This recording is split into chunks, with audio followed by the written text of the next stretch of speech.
Drama cinta segitiga yang melibatkan Inara Rusli, Insanul Fahmi dan Wardatina Mawa masih berlanjut. Saling lapor ke kepolisian dipilih oleh Inara Rusli dan Wardatina Mawa.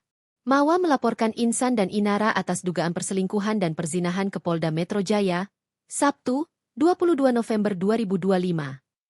Sementara Inara Rusli melaporkan Insan atas dugaan penipuan buntut pernikahan siri.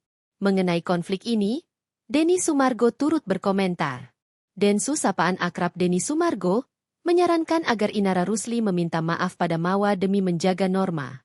Meski keputusan itu dikembalikan sepenuhnya kepada mantan istri Virgon itu. Perlukah Inara meminta maaf, kalau secara norma itu perlu dilakukan? Kata Densu, dikutip dari YouTube Intens Investigasi, Jumat, 12 Desember 2025. Tapi, mungkin Inara yang lebih tahu alasan dia meminta maaf atau tidak lebih baik, sambungnya.